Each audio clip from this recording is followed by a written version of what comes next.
The Federal Trade Commission today issued a record fine against Google's YouTube site to settle allegations that it collected children's data without parents' consent. Ylan Mui has the story. Google will pay regulators $170 million to settle accusations that YouTube repeatedly violated the law that protects children's privacy online.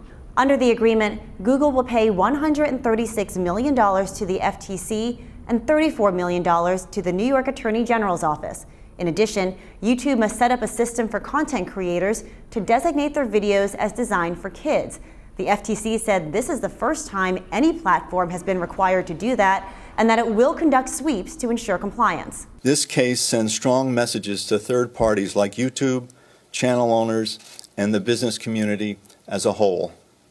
For YouTube and other third parties like it that serve ads, they can't market their ability to get child viewers on the one hand and disavow knowledge that children are using their service on the other.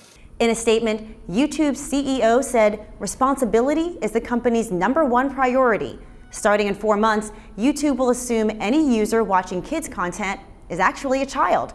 That means getting rid of targeted, personalized ads and disabling features like comments and notifications. However, the 2 Democratic commissioners at the FTC voted against this settlement.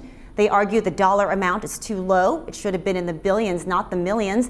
It doesn't do enough to change YouTube's practices, and the commitments from Google cannot be easily enforced. Meanwhile, consumer advocates worry that YouTube's business model of making money by advertising to kids remains intact. We need to see if they move all of that children's content off of the main YouTube site, or if they're just putting it also as well on the YouTube Kids app. Because as long as that content is still on the main YouTube site, children are going to have their data collected, they're going to get inappropriate links, they're going to have inappropriate content. Still, the FTC pointed out that Google's $170 million penalty is the largest ever collected under the privacy law. For Nightly Business Report, I'm Ylan Mui in Washington.